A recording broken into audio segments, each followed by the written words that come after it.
Hallelujah, praise the Lord. मसीह यीशु के अजीम बाबरकत खुदावंद नाम में आप सबकी सलामती हो। मेरे अज़ीज़ों, खुदा का शुक्र करते हैं। खुदा ने मुझे और आपको संभाल कर रखा, हिफाजत की और सलामती बख्शी। हालेलुया। मेरे अज़ीज़ों, खुदा हमें कितना प्यार करता है और खुदा का जलाल हमारे लिए कितना है, लेकिन हमने कभी गौर नहीं किया। तो आइए मेरे अज़ीज़ों, बड़े दिन की खुशियाँ खुदा आप सबको सलामती से बख्शे और बड़ा दिन आप सबको एडवांस मुबारक हो। और खुदा आपके साथ दिन को बादल का सैतून बनकर, रात को आग का सैतून बनकर रहनुमाई करे। आइए खुदा के कलाम से हम सीखेंगे। मत्ती रसूल के मार्फत लिखी गई अंजील उसका 2 बाब 5 आयत से चंद आयतों पर गौर करेंगे। उन्होंने उससे कहा, यहूदिया के बैतलहम में, क्योंकि नबी की मार्फत यूं लिखा गया है, ए बैतलहम, यहूदा के हाकिमों में से तो हरगिज़ सबसे छोटा नहीं, क्योंकि तुझसे एक सरदार निकलेगा जो मेरी उम्मत इस्राएल की गलाबानी करेगा। उस पर हेरोदेस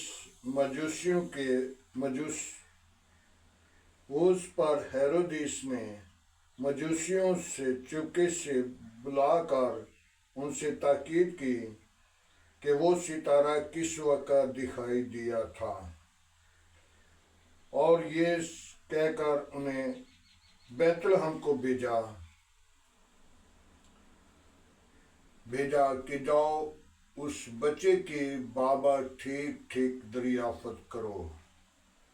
जब वो मिले तो मुझे भी खबर दो, ताकि मैं भी आकर उसे सजदा करूं।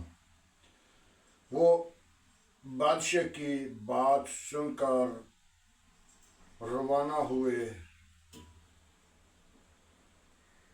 और देखो, जो सितारा उन्होंने पूरब में देखा था उनके आगे आगे चला, यहाँ तक कि उस जगह के ऊपर जाकर ठहर गया जहाँ वो बच्चा था। वो सुनकर देखकर हैरान हुए और नहायत खुश हुए। हालेलुया। मेरे अज़ीज़ों, कलाम मुक़द्दस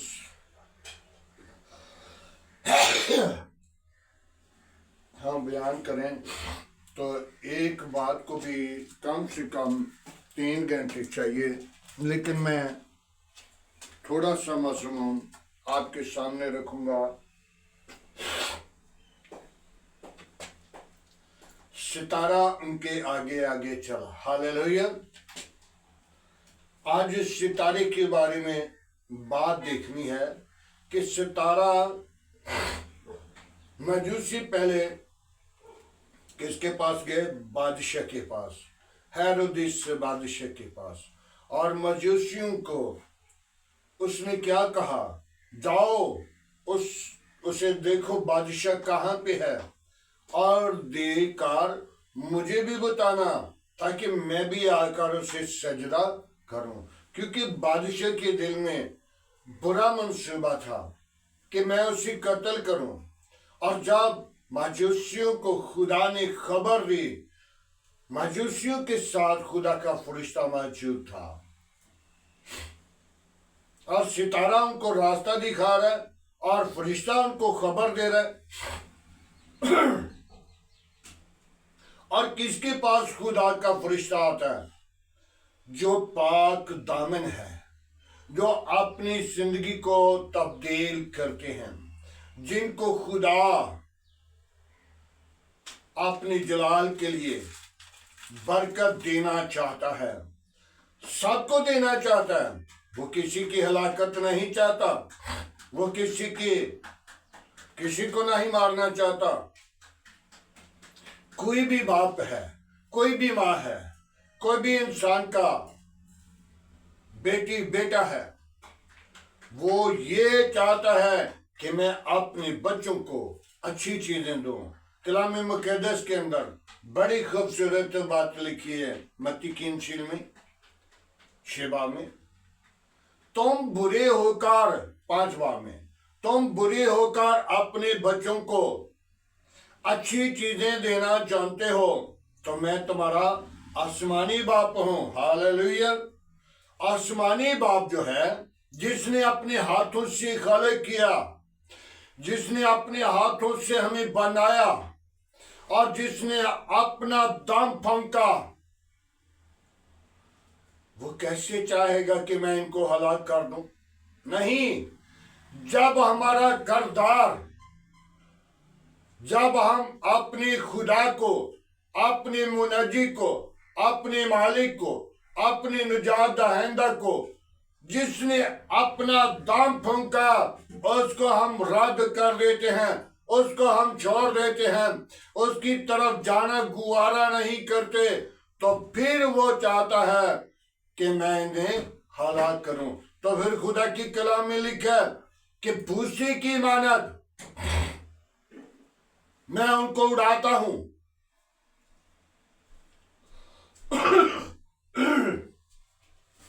आज हमें जरूरत इस चीज की है। सितारा मजूसियों के साथ साथ था और फरिश्ता भी उनको खबर दे रहा है। फरिश्ता ने क्या कहा?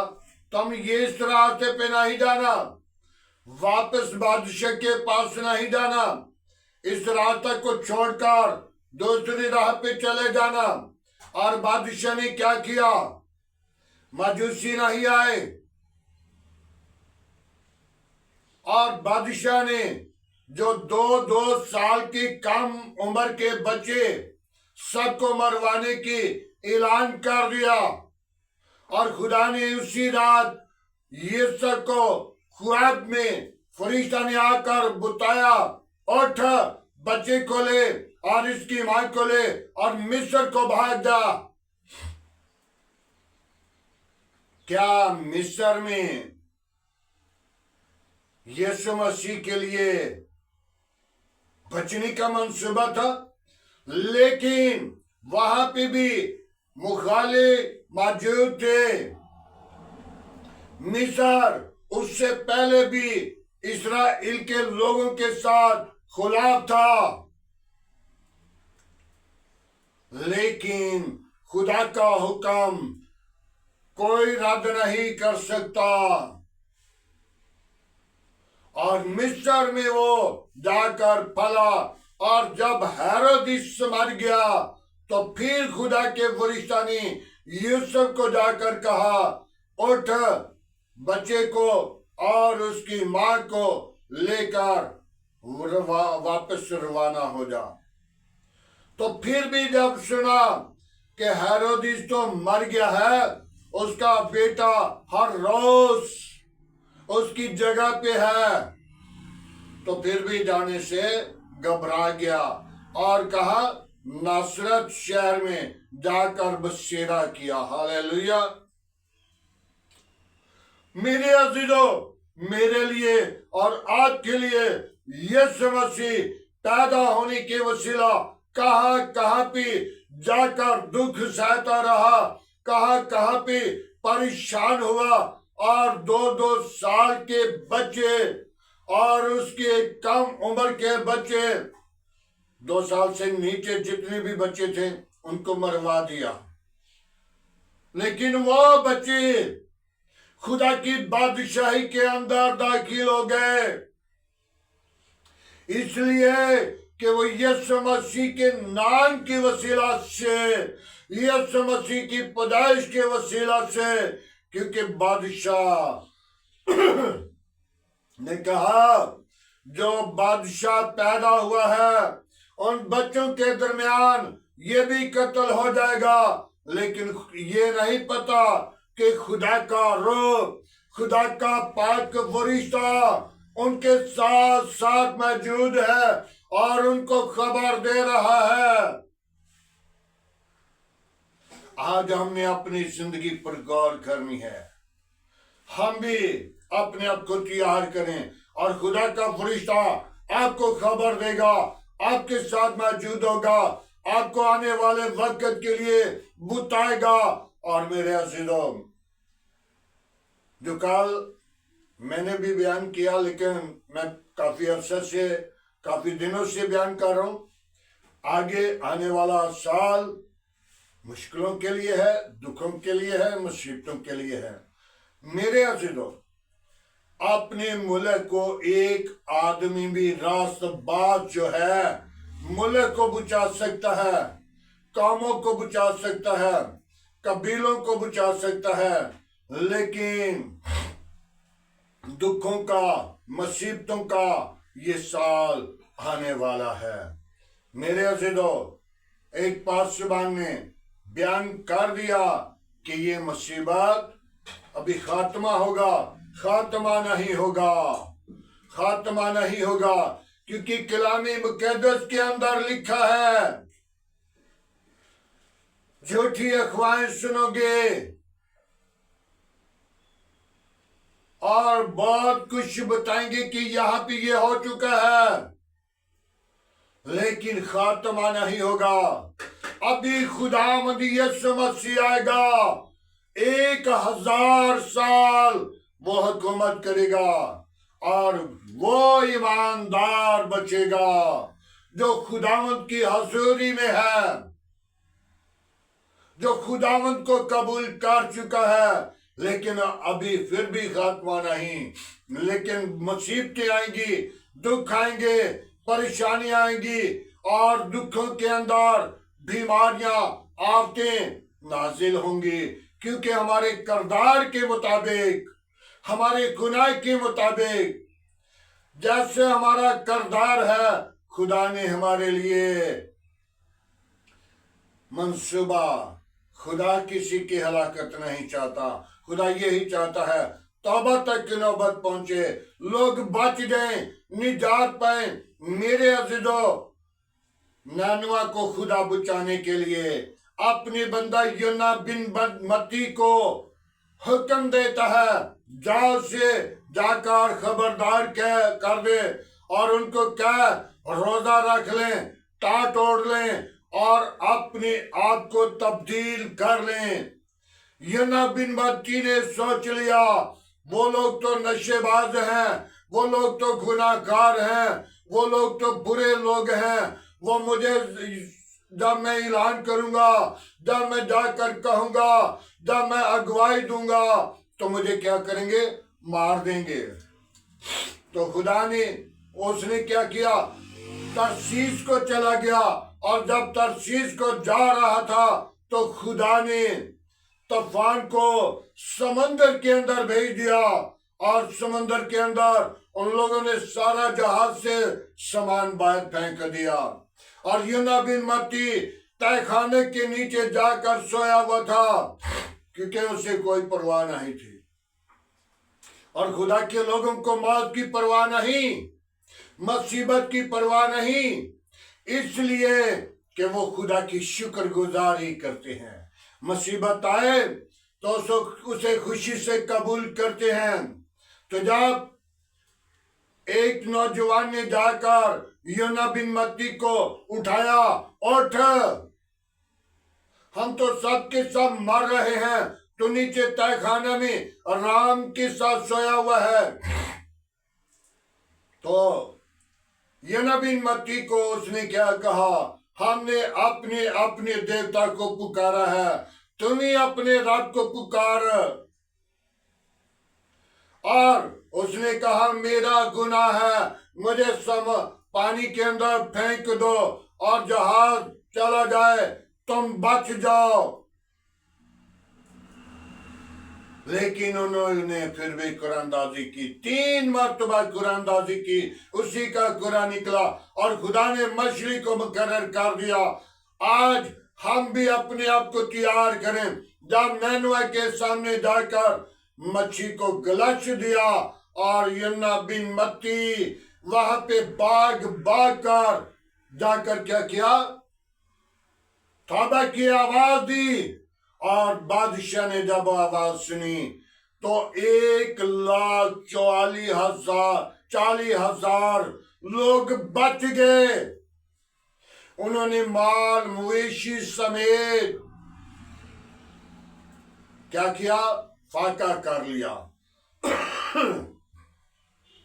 और बादशाह ने जब आवाज सुनी तो बादशाह भी अपना तख्त छोड़कर नीचे बाजार में आ गया और टाट तोड़ लिया और ऐलान किया कि सब लोग तौबा करें, ईमान लाएं, निजात पाएं। खुदा किसी की हलाकत नहीं चाहता, वो चाहता है तौबा करें, ईमान लाएं और निजात पाएं। अगर मेरे अंदर कोई भी शख्स समझ लेता और जान लेता और हर शख्स को इल्म है मेरी खुदा कौन सी है, मेरा गुनाह कौन सा है। मुकाशवा की किताब में 2 बाब की 4 आयत में लिखा है, मुझे तुझसे ये शिकायत है, तूने अपनी पहली सी मोहब्बत को छोड़ दिया, बस ख्याल कर कि तू कहां से गिरा है।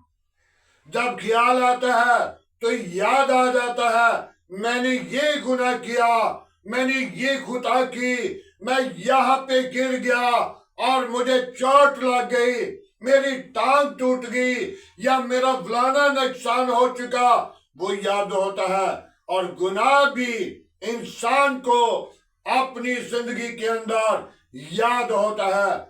इन गुनाहों को 2025 के अंदर दफन करके शबी में दाखिल हो जाएं। खुदा आप सबके साथ हो, खुदा आप सबको बरकत दे। 2026 आप सबके लिए मुबारक का साल हो। आइए दुआ मांगे आज के कलाम के लिए, आज की शुक्रगुजारी के लिए, आज के खूबसूरत दिन के लिए, आने वाले दिन के लिए जो हमारे खुदा यीशु मसीह का आमद का दिन है। हालेलुया। ओ बाबा बीबी यीशु मैं तेरी शुक्रगुजारी करता हूँ, बड़ी बरकत दे, दुआ को सुन कबूल कर। आज का तेरे हजूर जिक्र बखुर की मानी ठहरे। इब्राहिम इसहाक याकूब के खुदा मैं तेरा शुक्रगुजार हूँ। मेरी सोचों को, ख्यालों को, जिंदगी को बदल। वापस मानी मेरे गार घराना को, बच्चों को अपनी पनाह मिले। वापस मानी मेरी कलीसिया के साथ साथ रहना, मेरी कौम के साथ रहना, जो तेरे कलाम को सुने खुदावंद उनके साथ रहना, बरकत देना, अपनी जलाल के लिए बीदार करना, बरकत से लबरेज करना, पाक रूह से मामूर करना। आए खुदावंद मैं तेरी शुक्र गुजारी करता हूँ, बड़ी बरकत दे। शरीरों के मुंह बंद कर, गंदी तस्वीरों के मुंह बंद कर, शैतान की चालाकियां बंद कर। आज का तेरे हजूर जिक्र बखुर की माने ठहरे। इब्राहिम इसहाक याकूब के खुदा मैं तुझे मुबारक कहता हूँ, तुझे धन्यवाद कहता हूँ। आमद के लिए वापस मानी अपना आसमान खोल, वापस मानी तमाम चर्च पर, तमाम पंडाल पर, तमाम पासबानों पर, तमाम कौम पर तेरी बरकत चाहता हूँ, तेरे पाक फरिश्तों की बात चाहता हूँ। कोई अबलीस का मंसूबा खान न हो, बल्कि यीशु तेरा अजीम नाम जलाल पाए और दुनिया के ऊपर तेरे नाम को कोने कोने तक पहुंचा सके और सारा जलाल तेरे अजीम नाम को दे सके। आए खुदावंद अपना हाथ बढ़ा, कौमों के खुदा, कबीलों के खुदा मैं तेरी शुक्र गुजारी करता हूँ, बड़ी बरकत दे। मेरी दुआ को सुन कबूल कर। आज की सारी रहनुमाई के लिए तेरी बरकत चाहता हूँ, तेरी ब्लेसिंग चाहता हूँ, तेरी कुदरत को मानता हूँ, तेरे जलाल को मानता हूँ। तू जिंदा है, तू यकसा, तू मौजूद है। आसमान तेरा तख्त है, जमीन तेरे पांव की चौकी है। कैद करने में धीमा है, शौकत में गानी है। पात्र में कमजोर हूँ, तू मेरा जोर है। तूने मुझे प्यार किया, तूने मुझे जमीन पर भेजा, जाओ इबादत करना। आए खुदावंद मैंने तुझको मायूस किया, मैंने दुख दिए, वापस मानी जो अपने आप को गुनाह से साबित करता है मैं बेगुनाह हूं। बाप आसमानी वो अपनी जिंदगी को धोखा देता है। बाप आसमानी अपना हाथ बढ़ा, अपने लोगों को निजात बख्श दे, क्योंकि बाप तूने अपने बेटे को हमारी निजात के लिए भेजा, तूने अपने लोगों के गुनाहों से निजात देने के लिए भेजा। मैं तेरी शुक्रगुजारी करता हूँ। हम तेरे बेटे के आने के लिए मुंतजिर हैं, हम तेरे बेटे के इंतजार में हैं, ताकि वो घड़ी वो दिन हमारी जिंदगी के अंदर मुंतकिल हो जाए, ताकि हम बड़ी दलेरी के साथ उस दिन को मनाकर तेरे नाम को जाहिर करें, तेरे नाम की अगुवाई दें और तेरे नाम का प्रचार करें, ताकि तू ही जिंदा तबीब आजम है। बाप आसमानी मैं तेरा शुक्रगुजार हूँ आज के खूबसूरत सुबह के लिए, आज के खूबसूरत दिन के लिए, सारी मोहब्बत के लिए, वाक़ा जलाल बुजुर्गी के लिए, आज की सारी रहनुमाई के लिए। बाप आसमानी उन बीमारों को तेरे मज़हबा पर लाता हूँ जो तरह तरह की बीमारियों में, परेशानी की हालत में है, जो दुखों में है, मुसीबतों में है, जिनको डॉक्टरों ने जवाब दे दिया, तूने जवाब नहीं देता, तूने शिफा देता है। बाप आसमानी मैं उन लोगों को तेरे मज़हबा पर लाता हूँ, उन बेटियों को जो बे औलाद हैं, उनको औलाद जैसी मीरास दे, ताकि वो अपनी जिंदगी के अंदर खुशी के ऊंचे दिन देखें। बाप आसमानी मेरे मुल्क के साथ रहना, मेरे मुल्क की कबीना के साथ रहना, मेरे मुल्क के अदारों के साथ रहना, मेरे मुल्क की पाक वाज के साथ रहना, मेरे मुल्क के अदलिया के साथ रहना, मेरे मुल्क की गवर्नमेंट के साथ रहना, अपना हाथ बढ़ाना और बरकत देना।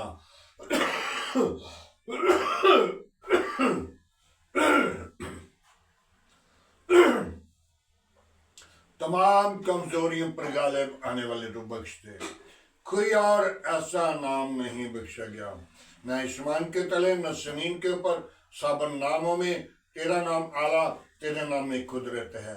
बड़ी बरकत दे, दुआ को सुन कबूल कर। आज का तेरे हजूर झुकना बाखुर के माना ठहरे। इब्राहिम, इसहाक, याकूब के खुदा मैं तेरा शुक्रगुजार हूँ। बड़ी बरकत दे, तमाम पासबानों के साथ रहना, तमाम चर्च के साथ रहना, तमाम गवर्नमेंट के साथ रहना, तमाम मेरी कौम के साथ रहना। सारा जलाल तेरे बेटे यीशु को दें, मसीह यीशु के नाम से मांगते हैं, आमीन। खुदा उनकी सिखाई हुई दुआ में सब शरीकों हमारे बाप तुझे आसमान पर है, तेरा नाम पाक माना जाए, तेरी बादशाह है, तेरी मर्जी जैसा आसमान पे पूरी होती है जमीन पर भी हो। हमारे रोज की रोटी आज हमें दे, जिस तरह हम अपने कसूरवारों को माफ करते हैं, तो हमारे कसूर में माफ कर, हमें आजमाइश में ना ला, बुराई से बचा, तुझे बादशाह कुदरत जलाल हमेशा तेरा है, आमीन। अब हमारे खुदा में यीशु मसीह का फजल, खुदा बाप की मोहब्बत, पाक रूह की रफ़ाकत अब से लेकर तमाम कलीसिया के साथ, ईमानदारों के साथ, हाज़र जमात और मुकस्सिम लोगों के साथ होती रहे, आमीन।